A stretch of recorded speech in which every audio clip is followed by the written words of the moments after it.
Bonjour, aujourd'hui je vais vous parler de l'amitié homme-femme. Alors cette notion est quelque chose d'assez récent et d'assez nouveau. Il y a encore une cinquantaine d'années, il n'y avait pas tellement de place pour l'amitié homme-femme parce qu'ils n'avaient pas l'occasion de se côtoyer. Les écoles n'étaient pas mixtes et les femmes ne travaillaient pas. Donc c'est vraiment un phénomène assez récent et c'est pour ça qu'aujourd'hui on se rend compte que certaines personnes ne croient pas en cette amitié. Beaucoup de personnes se posent des questions concernant cette amitié mixte. Première question, peut-on être ami avec quelqu'un du sexe opposé sans arrière-pensée ? Alors oui, on peut, car l'amitié et la séduction ne se jouent pas sur le même terrain. Par exemple, en amour, on a besoin de mystère, et dans une relation amicale, on a plutôt besoin de similitude. Donc on n'est pas sur le même terrain. Une véritable amitié homme-femme sera plus du ressort du lien familial et fraternel. Donc nous sortons du champ sexuel, ce qui fait que pour éviter une relation incestueuse, on ne pourra pas mélanger les deux. Nous avons besoin que d'autres personnes que nos compagnes ou nos compagnons portent sur nous un regard sexué. Cela permet de renforcer notre identité d'homme et de femme sans avoir en passer par le côté sexuel. Pourquoi certaines personnes ne croient pas en l'amitié homme-femme ? En effet, certaines personnes ne croient pas en cette forme d'amitié car elles ne peuvent s'empêcher de voir en l'autre, en tout cas en la personne de sexe opposé, un objet de désir. Et donc une relation purement fraternelle, amicale avec une personne de sexe opposé ne peut pas être envisagée.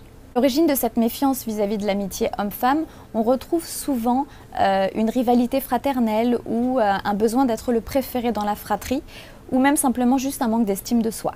L'amitié homme-femme peut-elle déboucher ou débuter par des sentiments ? Une amitié peut parfois débuter par des sentiments. En effet, certains couples qui se séparent arrivent à maintenir et en tout cas à créer une relation fraternelle d'amitié autour de sentiments très profonds.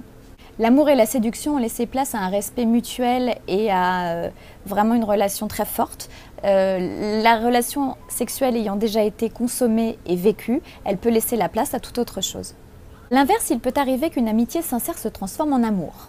Plus qu'un glissement progressif vers la séduction, c'est souvent un déclencheur qui est à l'origine du basculement vers une relation amoureuse.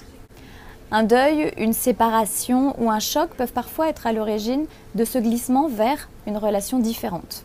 Ce type de choc peut permettre à chacun de changer de place dans la relation et autorise finalement un regard amoureux. Un simple détail peut parfois jouer le rôle de détonateur. Un regard, un timbre de voix, un frôlement de peau peuvent quelquefois appuyer sur un bouton de notre inconscient qui va déclencher le côté sexuel de la relation. Alors quelles sont les limites pour une amitié mixte ? Ces limites sont souvent plus sensibles que pour une amitié normale. La situation doit être claire et sans ambiguïté des deux côtés pour que la relation puisse s'épanouir correctement. Dès que l'on rentre dans le cadre du sentiment amoureux, on sort du cadre de l'amitié.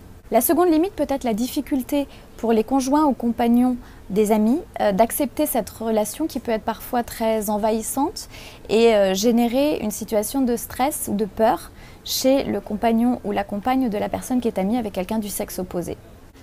Alors nous allons maintenant parler de la friend zone. C'est une notion assez nouvelle qui est assez simple à expliquer. En fait, c'est l'histoire de deux personnes qui sont amies, sauf que une de ces deux personnes nourrit des sentiments cachés pour l'autre. La personne se retrouve alors prisonnière dans cette zone délicate, devient l'ami dévoué qui souffre en silence. Cela peut parfois durer des mois, voire des années.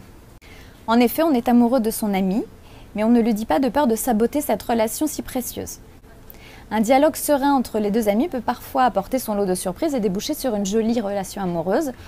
A l'inverse, si ça ne débouche pas sur une relation amoureuse, cela peut permettre aussi de prendre un peu de distance pour l'amoureux transi qui souffre et lui permettre en tout cas d'être moins malheureux face à cette relation. Donc la friendzone, c'est quelque chose d'un peu compliqué et seul le dialogue peut permettre d'en sortir. J'espère que je vous ai apporté tous les éclaircissements nécessaires si vous ne croyez pas à l'amitié homme-femme ou si au contraire vous y croyez mais vous vous posiez des questions. Et j'espère que cette vidéo vous aura servi à quelque chose. À très bientôt. Au revoir.